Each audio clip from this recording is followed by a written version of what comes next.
요한계시록 4장 1절에서 11절입니다. 이 일 후에 내가 보니 하늘에 열린 문이 있는데 내가 들은 바 처음에 내게 말하던 나팔 소리 같은 큰 음성이 이르되 이리로 올라오라. 이후에 마땅히 일어날 일들을 내가 내게 보이리라 하시더라. 내가 곧 성령에 감동되었더니 보라, 하늘에 보좌를 베풀었는데 그 보좌 위에 앉으신 이가 있는데 앉으신 이의 모양이 벽옥과 홍보석 같고 또 무지개가 있어 보좌에 들렸는데 그 모양이 녹보석 같더라. 또 보좌에 둘려 24보좌들이 있고 그 보좌들 위에 24장로들이 흰옷을 입고 머리에 금관을 쓰고 앉았더라. 보좌로부터 번개와 음성과 우레소리가 나고 보좌 앞에 켠 등불 7 있으니 이는 하나님의 7 영이라. 보좌 앞에 수정과 같은 유리바다가 있고 보좌 가운데와 보좌 주위에 4 생물이 있는데 앞뒤에 눈들이 가득하더라. 그 첫째 생물은 사자 같고 그 둘째 생물은 송아지 같고 그 셋째 생물은 얼굴이 사람 같고 그 넷째 생물은 날아가는 독수리 같은데 4 생물은 각각 6 날개를 가졌고 그 안과 주위에는 눈들이 가득하더라. 그들이 밤낮 쉬지 않고 이르기를 거룩하다 거룩하다 거룩하다 주 하나님 곧 전능하시니요 전에도 계셨고 이제도 계시고 장차 오시리시라 하고 그 생물들이 보좌에 앉으사 세세토록 살아계시는 이에게 영광과 존귀와 감사를 돌릴 때 24장로들이 보좌에 앉으신 이 앞에 엎드려 세세토록 살아계시는 이에게 경배하고 자기의 관을 보좌 앞에 드리며 이르되 우리 주 하나님이여 영광과 존귀와 권능을 받으시는 것이 합당하오니 주께서 만물을 지으신지라 만물이 주의 뜻대로 있었고 또 지으심을 받았나이다 하더라. 아멘. 요한계시록은 4장부터 본론이 시작됩니다. 2장과 3장은 7교회에 보내는 편지였고요. 이제 4장에서 16장까지 7인, 7나팔, 7대접 3세트의 심판과 구원의 시리즈가 등장합니다. 여기가 본론부라고 말하는데요. 그 본론부가 시작하는 시점에 4장과 5장은 본론부의 배경과 서론 역할을 합니다. 4장은 창조주 하나님이고요. 5장은 구속주 어린 양에 대한 내용 입니다. 그리고 이제 6장부터 7인의 심판이 시작됩니다. 요한계시록 읽으면 많은 성도님들이 선입견을 이거는 종말에 있을 하나님의 무시무시한 심판이어서 주님 재림 때가 가까이 오면 정말 두렵고 요한계시록에 나오는 그 심판의 내용들 우리에게 굉장히 두려움을 주는 염려하는 요한계시록을 잘못 읽은 거예요. 요한계시록은 심판과 구원의 완성이 동전의 양면처럼 하나가 이루어져야 반대가 이루어져요. 악의 세력에 대한 불신자들에 대한 심판이 7인, 7나팔, 7대접이고요. 그 심판과 동시에 하나님의 백성들, 성도들에 대한 구원의 완성이 그 심판 시리즈에 나와요. 그러니까 그리스도인들은 요한계시록을 읽으면 위로를 받고 승리에 대한 하나님의 구원에 대한 그 완성의 기쁨을 위로를 받는 성경이 요한계시록이에요. 예수님을 믿지 않는 사람들 또 악한 일을 행하는 사람들은 두려워하는 게 맞아요. 요한계시록을 읽고. 왜냐하면 요한계시록의 심판의 대상이 악인들이고 불신자들을 향하니까요. 그런데 어차피 불신자들은 요한계시록을 읽지도 않고 요한계시록의 말씀을 믿지도 않을 테니까 별 그들에게는 요한계시록이 두려움이 안 될 텐데 오히려 성경을 믿고 또 요한계시록을 읽는 그리스도인들이 요한계시록을 잘못 해석하면 이거 종말되면 이런 무시무시한 엄청난 일들이 있어서 이 세상이 고통스러우면 그 가운데 사는 나도 그렇게 고통스럽고 그렇게 힘들지 않을까? 그렇지 않습니다. 하나님의 백성들에 대한 구원의 완성이 동전의 양면처럼 심판 시리즈에 들어 있습니다. 그러니까 하나님의 백성들은 두려워할 필요가 없어요.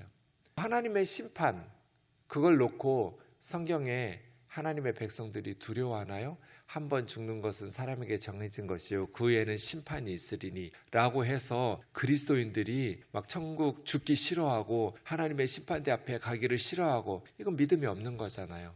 사도 바울이 뭐라고 그래요? 내가 둘 사이에 끼었는데 내 마음으로는 이 세상을 떠나서 그리스도와 함께 있는 천국이 훨씬 더 좋은 일이기 때문에 그걸 선택하고 그렇게 하고 싶으나 너희를 교회를 위해서는 내가 육신으로 살아있는 것이 더 유익할 거다. 이렇게 고백하고 있잖아요. 죽음에 대해서 두려워하거나 심판받을 것에 대해서 염려하거나 근심하지 않고 이제 나를 위해서 의의 면류관을 가지고 주님이 날 기다리고 계신다. 설레는 마음으로 기다리고 있죠. 세상에서 사는 것보다 훨씬 더 좋은 일이라고 고백하고 있죠. 하나님의 심판대가 믿지 않는 자들에게는 엄청난 두려움과 공포를 주어야죠. 하나님의 심판이 임할 테니까. 근데 안 믿는 사람들은 어차피 안 믿으니까 예수를 안 믿는 거고요. 우리는 알고 있지만 우리는 그 하나님의 심판을 두려워할 필요는 없잖아요. 요한계시록이 이래요. 하나님의 둘째 불못의 심판, 또 하나님의 일곱인, 일곱나팔, 일곱대접의 심판들이 그리스도인들이 막 요한계시록 읽으면서 무서워하고 두려워하고 염려하고 근심한다면 그러라고 쓴 성경이 아니에요. 요한계시록이. 위로를 주고 끝까지 믿음을 지키고 믿음으로 승리하라고 우리의 신앙을 격려하려고 쓴 성경이 요한계시록이지 불안해하고 미래에 대해서 염려하라고 쓰신 성경이 아니에요. 잘못 해석한 거예요. 그래서 일곱인, 일곱나팔, 일곱대접의 심판이 이제 6장부터 시작되는데 4장이 서론이에요. 배경이에요. 창조주 하나님. 그리고 5장 구속주 어린 양. 이것은 무슨 뜻이냐면 누가 역사의 주인이고 통치자냐. 요한계시록의 보좌라는 말이 로마 황제가 앉는 의자가 보좌죠. 그러니까 통치권, 다스림의 권세를 가진 이 보좌라는 단어가 엄청 많이 나와요. 신약성경 전체의 보좌라는 단어가 62번 나와요. 그중에 47번이 요한계시록에 나와요. 요한계시록에 보좌라는 단어가 거의 대부분이고요. 47번이니까요. 나머지 15번만 다른 신약성경 26권 다 합해도 보좌라는 단어는 15번밖에 안 나와요. 근데 그 단어가 계시록 안에서만 47번 나와요. 그러니까 무슨 뜻이에요? 요한계시록은 보좌에 관심이 많은 거잖아요.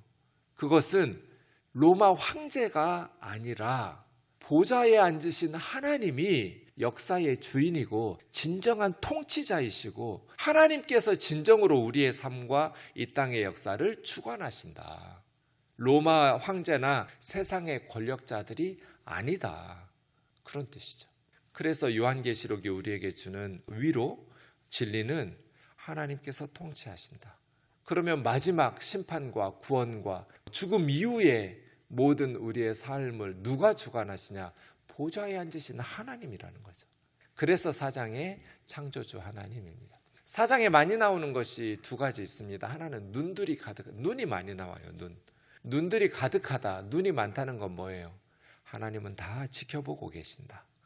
하늘에서 다 지켜보고 계신다는 거잖아요. 눈이 많다는 것은. 또 하나는 찬송이 많이 나와요. 밤낮 찬송하고 그렇게 하늘에 찬송이 울려 퍼지고 있어요. 그건 무슨 뜻이에요? 창조주 하나님은 찬송받기에 합당하신 분이다.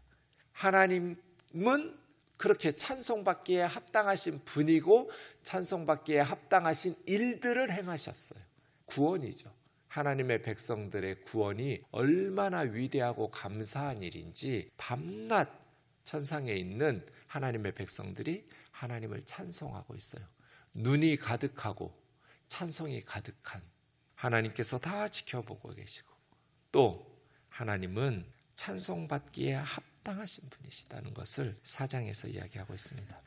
요한계시록을 알려면 구약의 그 선지서들을 알아야 돼요. 그 배경이에요. 다니엘서, 에스겔서, 스가랴서를 모르고 요한계시록을 제대로 해석하는 건 불가능해요. 그런 구약 성경의 배경을 가지고 요한계시록을 쓰기 때문이에요. 이 일 후에 내가 보니 하늘에 열린 문이 있는데 이 열린이라는 단어가 완료형이에요. 열렸다 닫혔다 열렸다 닫혔다 하는 것도 아니고요. 그냥 열리고 있는 중인 것도 아니고요. 이미 열렸어요. 천국 문이 열려 있다고요, 지금. 근데 그 문은 언젠가 닫히겠죠. 개인적으로는 이 땅에 살아있는 모든 사람에게 천국 문은 열려 있어요. 누구라도 들어갈 수 있어요. 예수님만 믿으면 돼요. 그런데 개인적으로 그 사람이 죽으면 더 이상 죽음 후에 예수 믿고 천국 가는 길, 그 문은 열려 있지 않아요. 닫힐 거예요. 개인적으로는 죽으면 끝이에요. 죽은 후에 믿지 뭐. 불가능해요. 역사적으로는 주님이 재림하시면 그 문은 닫혀요. 끝이에요. 개인적인 종말과 역사적인 종말이 있는 거죠. 지금 요한이 이제 첫 번째 본론이 시작되잖아요. 하늘의 그 환상을 보는데 하늘에 열린 문이 있는데, 그 제가 오랫동안 제 책상 앞에다가 지금 천국 문이 열려 있다 이렇게 써놓고 목회를 했어요. 천국 문이 열려 있다고 생각하면 너무 가슴이 뛰어요. 아직 이 세상의 모든 사람들에게 천국 문이 열려 있어요. 천국에 들어갈 수 있는 기회가 있다는 뜻이잖아요. 우리가 전도인의 사명을 잘해야겠죠. 근데 천국 문이 어떻게 열렸는가? 예수 그리스도의 사역을 통해서 열린 거예요. 예수 그리스도 때문에 천국 문이 열린 거잖아요. 하늘에 열린 문이 있는데 천국 문이 열려 있어요.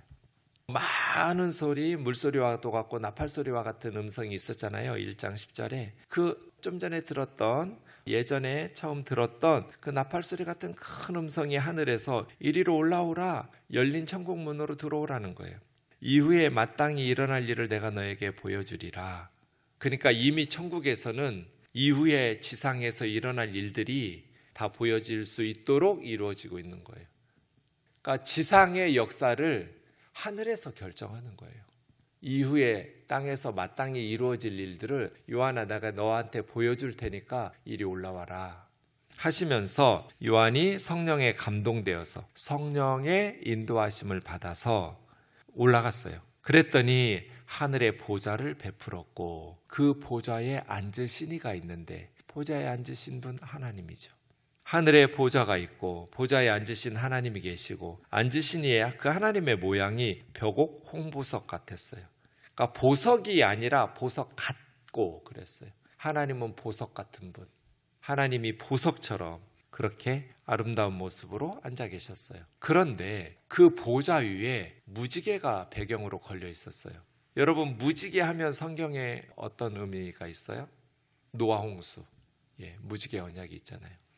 노아의 방주에 8명이 이제 노아 홍수가 끝나고 나왔어요. 그리고 하나님께서 그 노아에게 약속하셨어요. 근데 노아는 노아에게만 약속하고 노아 가족에게만 약속하신 것이 아니라 노아의 후손으로 태어나는 모든 인류 우리들을 포함해서 모든 사람들에게 하나님 약속하신 거잖아요. 다시는 이 지구를 심판할, 이 생명체들을 심판할 홍수가 있지 않을 거다. 이 지구가 존재하는 한, 이 말은 뭐예요? 언젠가는 끝난다는 거예요. 이 땅이 존재하는 한 심고 거두고 춥고 덥고 여름 겨울 밤낮이 계속 되어 있을 것이다. 그러면서 무지개가 보이면 내가 내 약속을 기억할 테니까. 근데 노아의 후손들이 그 하나님의 약속의 말씀, 무지개 언약을 믿지 못하니까 바벨탑 쌓은 거잖아요. 하늘 꼭대기까지 닿는 탑을 왜 쌓았겠어요? 홍수가 일어나면 안전하게 올라가겠다는 거잖아요. 노아의 후손들이 무지개를 볼 때마다 하나님의 약속의 말씀을 기억했다면 하늘 꼭대기까지 닿는 바벨탑을 쌓으려고 하지 않았을 거예요. 그런데 하나님께서는 요한을 통해서 이제 창세기에서 시작된 그 무지개가 성경 끝나는 요한계시록에 하늘로 올라와라 해서 올라가서 이제 영으로 본 거예요. 육신으로 하늘에 올라간 것이 아니라 환상 속에서 요한이 봤는데 하나님의 보좌에 하나님은 무지개를 걸어놓고 있었어요. 노아에게 약속했던, 사람들에게 약속하셨던 그 심판의 약속 다시는 없을 거라고 약속하신 그 약속을 하나님 기억하시려고 보좌에 무지개를 걸어놓고 사시는 분.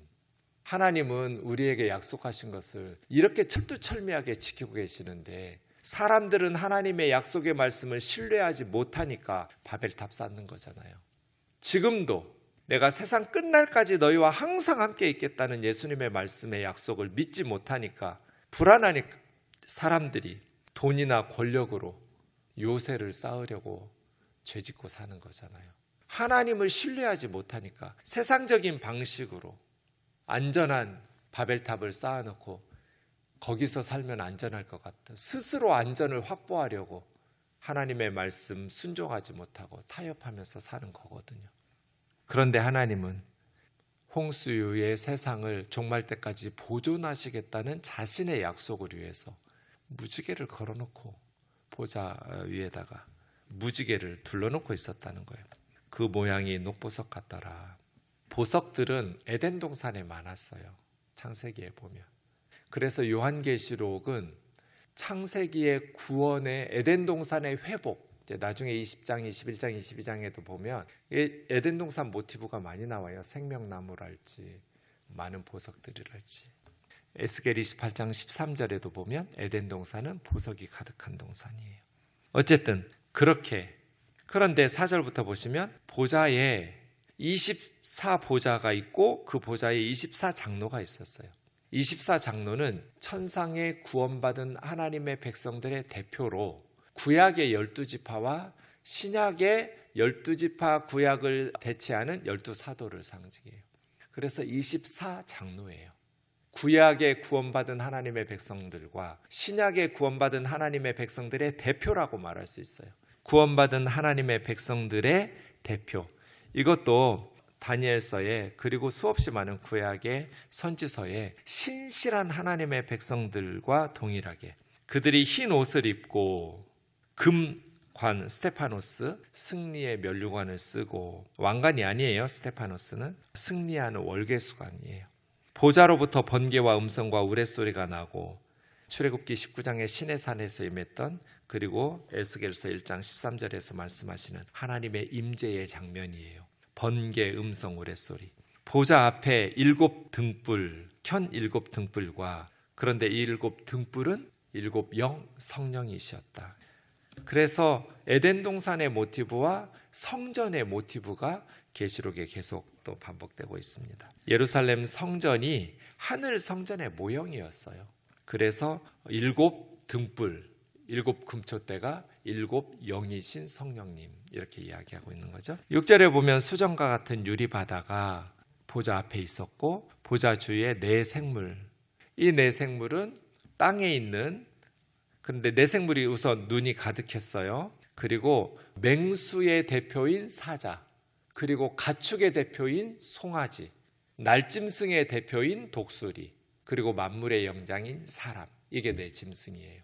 근데 땅에 있는 짐승들과 좀 달라가지고요. 어쨌든 그런 모습으로, 그래서 땅에 있는 모든 피조물들의 대표적인 생명체가 네 생물이에요. 날아다니는 생명체의 대표인 독수리, 야생의 들짐승의 대표인 사자, 밀림의 왕 사자, 또 집에서 함께 사람들과 살아가는 그러한 대표인 소, 그리고 사람, 이렇게 네 생물이 하늘에 그러니까 네 생물이 하늘에 있다라는 건 뭐예요? 땅에 있는 모든 생명체의 대응체가 하늘에도 있다는 거예요. 그렇게 네 생물이 6날개를 가지고 밤낮 쉬지 않고 하나님을 찬양하고 있었어요. 거룩하다 거룩하다 주 하나님 곧 전능하시니요. 전에도 계셨고 지금도 계시고 장차 오실, 그러니까 역사의 주인이신 하나님이잖아요. 전능하신 하나님이 역사를 주관하시고 역사를 완성하기 위해서 다시 오신다. 내 생물이 보좌에 앉아서 영원토록 살아계신 하나님 앞에 영광과 존귀와 감사를 드릴 때 24장로들이 자기들이 쓰고 있던 면류관을 보좌의 앞에 계신 하나님 앞에 내려놓으면서 엎드려 절해요.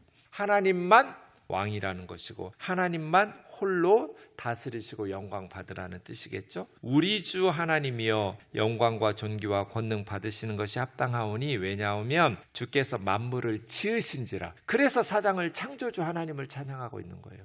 만물을 지으신 창조주 하나님. 5장은 구속주 어린 양. 만물이 주의 뜻대로 있었고, 왜? 하나님이 지으셨으니까요. 또 지으심을 받았나이다. 하나님께서 만물을 지으셨다. 모든 만물은 하나님의 뜻대로 살아가야 된다. 하나님의 뜻대로 존재해야 돼요. 그래서 천국의 핵심 멤버가 24장로와 네 생물이었고, 천국의 모든 하나님의 백성들이, 이제 나중에 계시록 뒤에 가면 아무라도 능히 셀 수 없는 허다한 무리들이 밤낮 하나님을 찬송하고 하나님을 예배하고 경배하고 있었어요.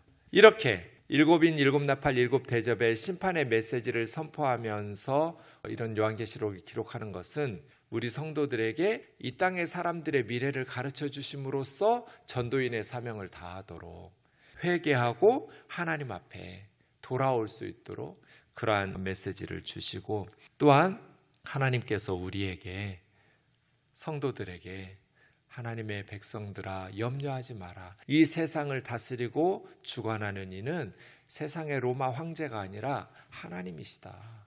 하늘에서 다 결정하고 하늘의 하나님께서 너희의 삶을 이끄시고 돌보시고 너희와 함께 하시니 염려하지 마라. 하늘에 있는 하나님의 백성들처럼 지상에 있는 하나님의 백성들 14만 4천인 전투하는 교회거든요.